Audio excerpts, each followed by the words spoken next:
Capítulo 11. A caneta. Acabou o primeiro ano, logo eu veria minha família. Aproximava-se o feriado do Ano Novo Chinês e a academia nos repassou o subsídio de alimentação para comprarmos as passagens do trem em que voltaríamos para casa. Os alunos estavam alvoroçados.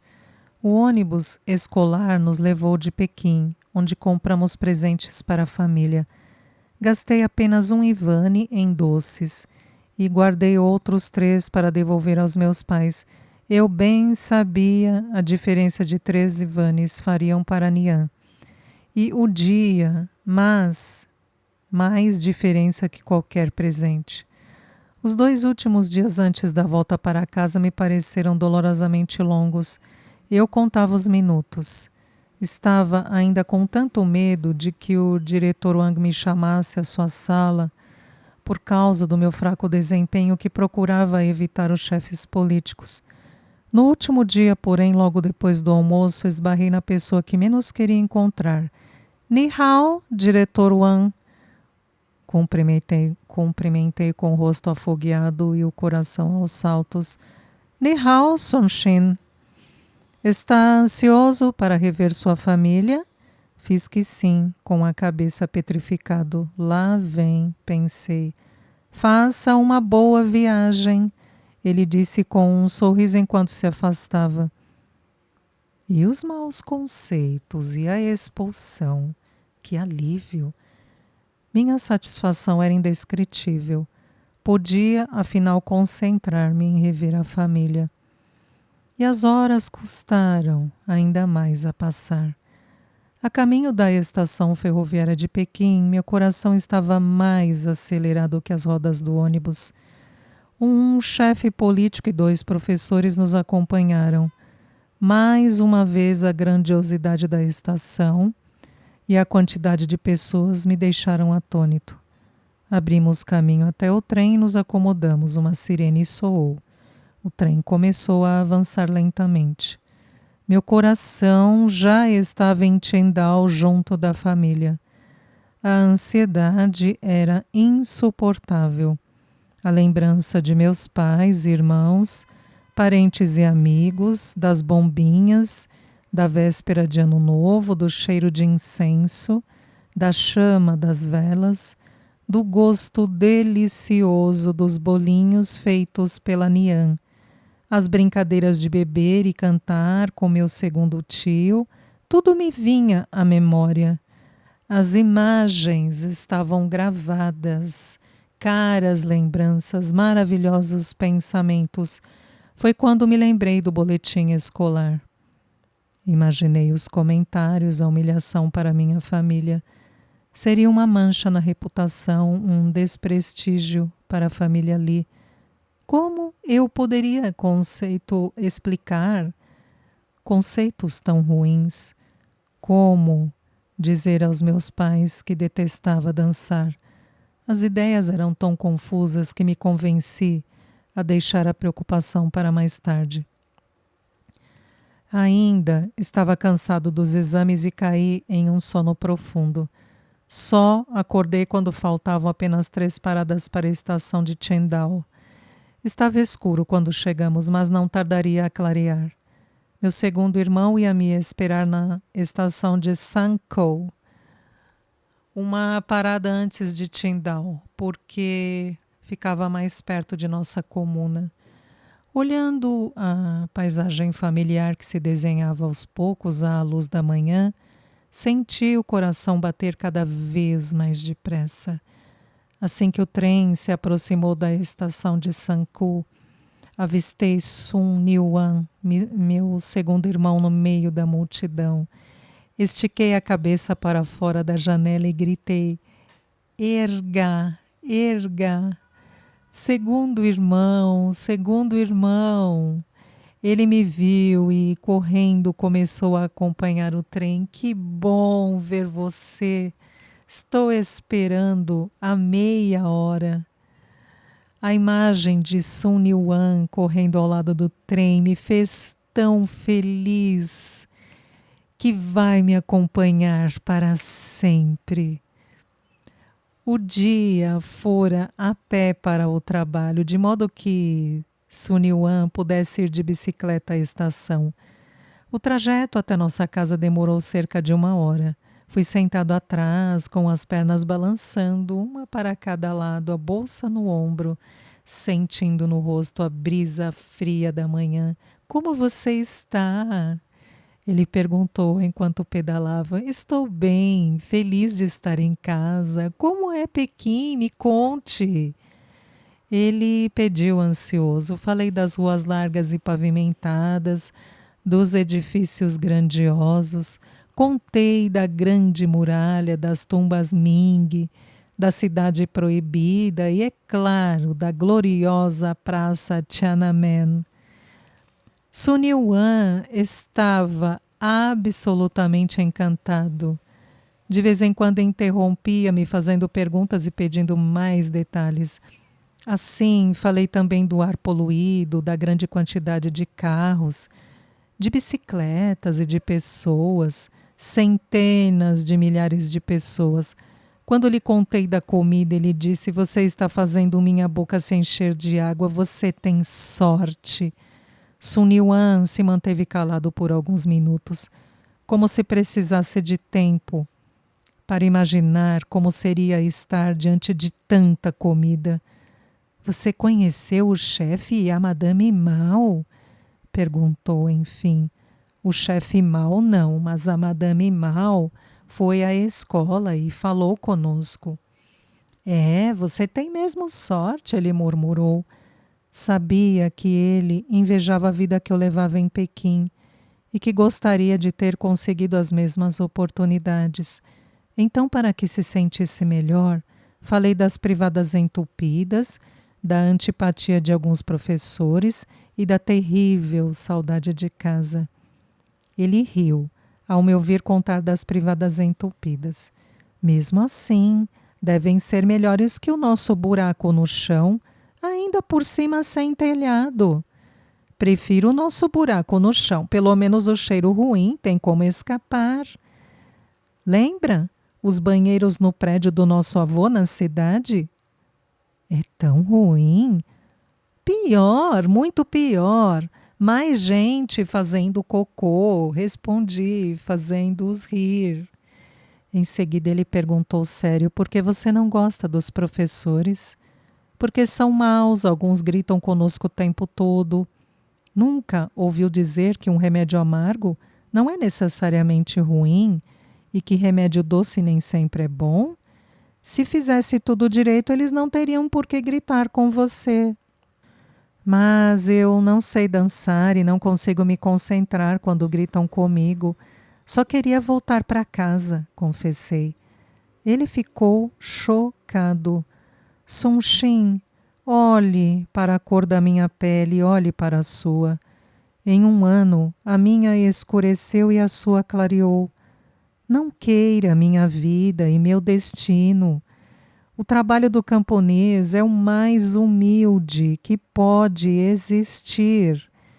Este foi o meu primeiro ano de trabalho no campo e estou farto. É um trabalho sem inteligência. Eu estou sempre coberto de lama e suor. E o que recebo em troca? Dinheiro que não dá para me alimentar por um só dia. É esse tipo de vida que você deseja? Não conte aos nossos pais sobre a saudade, especialmente a Nian. Ela já sente demais a sua falta. Chora toda vez que leio a carta que você mandou. Somente na semana passada ela voltou a sorrir, mas não dormiu uma noite sequer, ansiosa pela sua chegada. Por favor, fale apenas das coisas boas de Pequim. Àquela altura, já se via nossa vila à distância. A Nian começou a cozinhar cedo nesta manhã, continuou Sun Yuan, para que os bolinhos estejam à sua espera quando você chegar. Eu sabia que Sun Yuan estava certo. Decidi guardar só para mim a saudade que sentira. Quando entramos em nossa rua, encontramos alguns vizinhos. Bem-vindo ao lar, disseram. De longe já pude ver sonfar meu quinto irmão e meu irmãozinho Dintrim, acenando e pulando em frente à nossa casa. Eles correram para dentro para avisar a Nian que eu estava chegando. Em questão de minutos, uma pequena multidão se aglomerava diante do nosso portão. Ao me aproximar com o coração aos saltos, pude ver a Nian com o mesmo casaco de algodão azul escuro, remendado nos cotovelos, um avental e as mesmas calças remendadas de sempre, mas parecia mais velha. O ano passado tinha deixado sua marca. Pulei da bicicleta e com os olhos cheios de lágrimas corri para abraçá-la. Ela me apertou junto de si. Que saudade! Que saudade! Quase morri de saudade, repetia. Eu estava no sétimo céu. Fazia um ano que sonhava com aquele momento. A quarta tia veio correndo de sua casa, equilibrando-se como pôde sobre os pezinhos enfaixados. Onde está meu sexto filho? Sinian, como vai? Perguntei. Você está mais claro e um pouco mais gordo, ela disse orgulhosa. Entramos todos em casa. Nada havia mudado. Podia sentir o cheiro dos bolinhos de gengibre, alho e cebolinha verde. Eu estava tão feliz com todos os irmãos em volta, falando ao mesmo tempo. Era como se quiséssemos, naquele momento, contar tudo o que tinha acontecido naquele ano. A Nian falou pouco, mas pelo seu olhar pude perceber o quanto havia sentido minha falta. Durante o dia todo simplesmente andei em volta dela, sentia-me seguro, amado. Eu voltara a ser seu filhinho. Posso ajudar a lavar as roupas? Perguntei ao vê-la reunir a roupa suja. Não precisa. Não quer ver seus amigos? Vou mais tarde, respondi. Sentiu saudade de casa? Hesitei, lembrando-me dos conselhos do segundo irmão, só um pouco. Ainda bem. Aqui não há muito de que sentir falta, somente esta vida difícil, ela suspirou. Nesse momento chegaram duas amigas da Nian. Ai, vejam só como cresceu, disse uma delas. E está tão branquinho. Falou a outra, olha que pele bonita. Isso é sinal de boa alimentação. Você é um garoto de sorte. Respondi respeitosamente às perguntas sobre Pequim e sobre a vida na academia. Assim que pude, escapei para visitar parentes, vizinhos e amigos e passar o resto da manhã andando a esmo pelas ruas, retomando as velhas brincadeiras com os irmãos e os colegas. A saudade fora muita e era grande o alívio por estar de volta. Depois do almoço, Sonfara, o quinto irmão, de repente me arrastou para o jardim da frente. Ia me esquecendo, ele disse todo animado. Tenho um presente para você, espere aí. Entrou em nosso pequeno depósito e de lá tirou uma pequena garrafa. Guardei meu grilo premiado para você desde o verão. Ele ganhou de todos os grilos da vila e agora é seu. Falou, entregando-me orgulhosamente a garrafa. De verdade? Perguntei, pegando a garrafa como se fosse um tesouro valiosíssimo. Que nome você deu a ele? Rei? Respondeu Sulfar. Ele é tão bonito, espere para ver o tamanho dos dentes. Abri a tampa com cuidado. Venha, Rei. Chamei, inclinando um pouco a garrafa. Nada aconteceu. Ele não reconhece a sua voz. Deixe-me tentar. Venha, Rei. Pode sair agora. O grilo não se mexeu.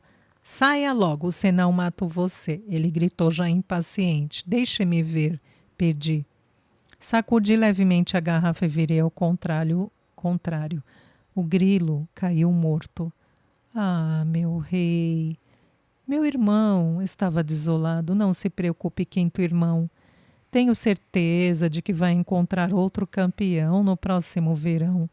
Você iria se orgulhar dele. Lutava como um guerreiro. Tinha dentes afiados como facas. Pena que você não pôde brincar com ele. Também fiquei triste com a morte do rei. Dava para ver que tinha sido um grilo forte. No fim da tarde, meu segundo irmão Suniwan foi de bicicleta pegar o dia no trabalho. Dintrim e eu corremos para esperá-lo na bifurcação que havia nos limites da vila. Estava ansioso para ver meu pai e também por sua reação quando soubesse de meus conceitos na academia. Vi quando vieram e o dia saltou na minha frente. Você voltou, ele disse com um de seus raros sorrisos. Confirmei sem falar, era tudo o que ele tinha a me dizer e tudo o que eu tinha a responder. Eu amava o dia e sabia que ele também me amava. Quando chegamos em casa, o jantar especial de boas-vindas já estava pronto. Havia tanta animação. Sentamos em volta do Kang e mais uma vez falei da vida de Pequim, procurando mencionar apenas os aspectos positivos da experiência. Não podemos competir com a comida que você tinha em Pequim, mas espero que ainda goste dos meus bolinhos, a Nian disse, colocando diante de mim uma tigela de bolinhos fumegantes.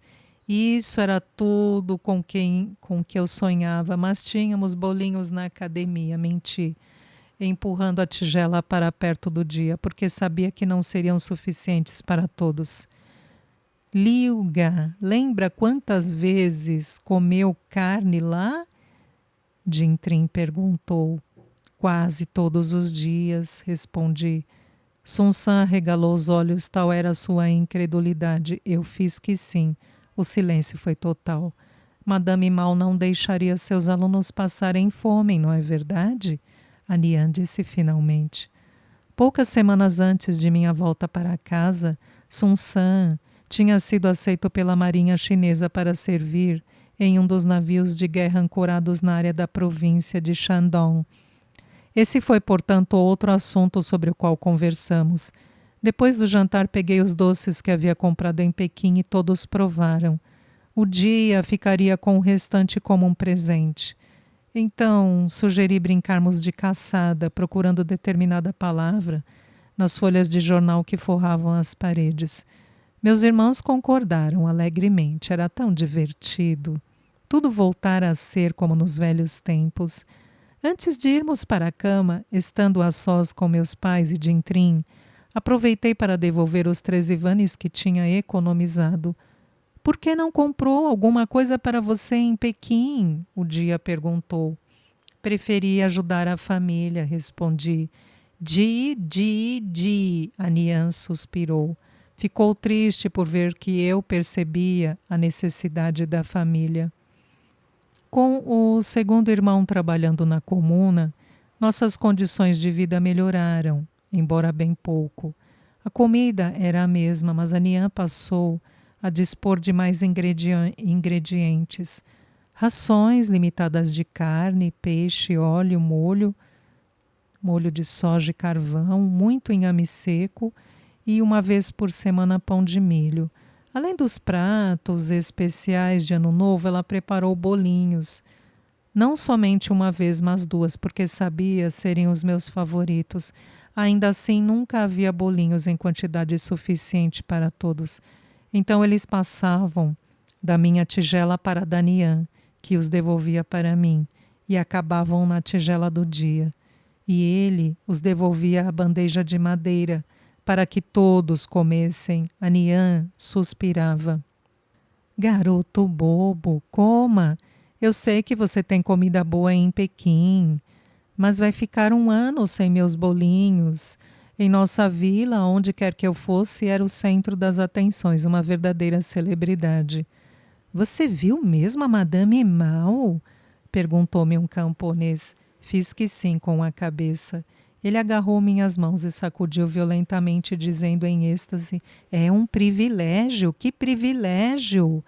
Assim como ele, muitos me pararam na rua para perguntar sobre Pequim e a vida na universidade. Como sabia que esperavam ouvir o relato de experiências gloriosas e animadoras, eu me restringia aos aspectos mais agradáveis. Todos indagavam sobre a comida, eu elogiava tudo. Eles precisavam ouvir algo que lhes desse esperança.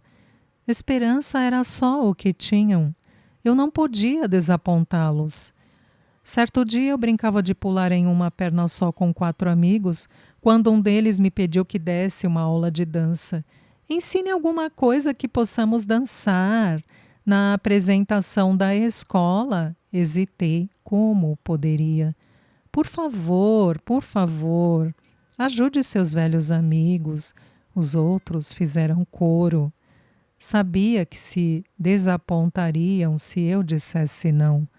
Marquei um encontro para depois do jantar, na mesma sala onde o corpo de Naná tinha descansado por 3 dias. Estávamos em meados de fevereiro e ainda fazia muito frio. Meus amigos usavam calças e casacos grossos de algodão.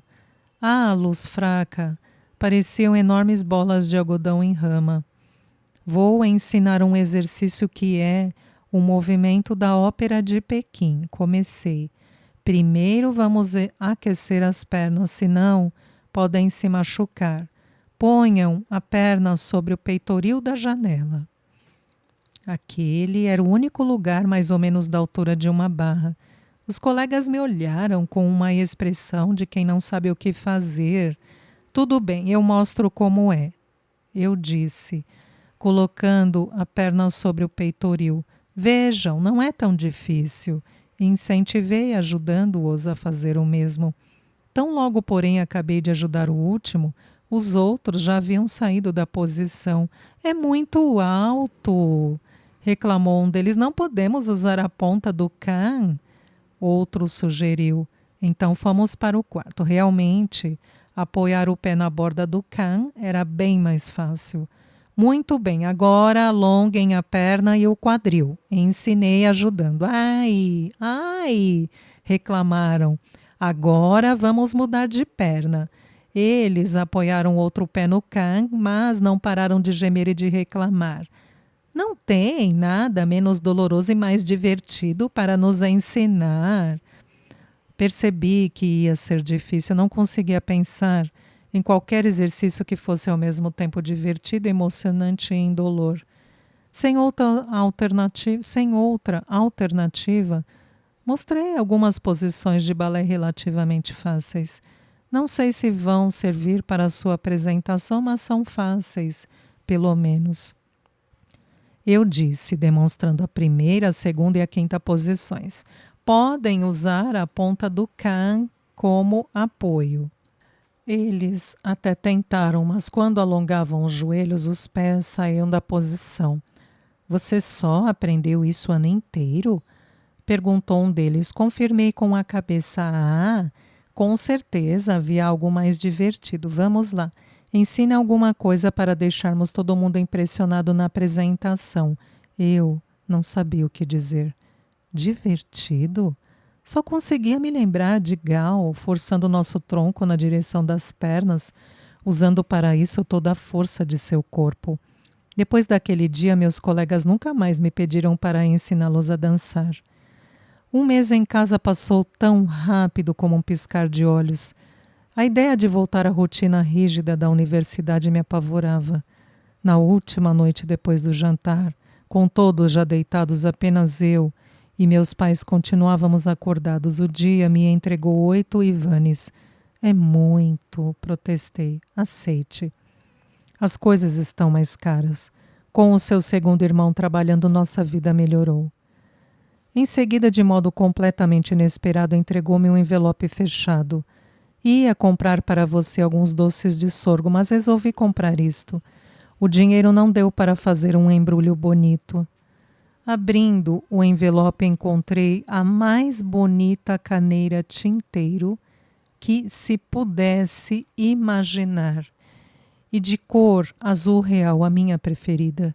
Via-se que tinha custado caro, talvez uns 2 ivanes pelo menos. Espero que a use sempre. E quando escrever com ela, lembre-se dos seus pais e do que esperam de você. Não sei quais conceitos os seus colegas receberam, mas gostaria que trouxesse conceitos melhores no próximo ano. Não nos desaponte. Faça-nos orgulhosos de você. Eu me preocupava com os comentários de meus pais sobre os conceitos da academia, mas esperava palavras mais duras. Aquela caneta e as poucas palavras do meu dia, porém, tiveram um efeito mais poderoso que qualquer censura. Eles não me acusaram, mas percebi que a família estava decepcionada. Eu mal conseguia olhar para eles. Olhei para Anian, mas seus olhos se concentravam na costura. Eu sabia que toda vez que usasse a caneta, ouviria em minha mente o eco daquelas palavras.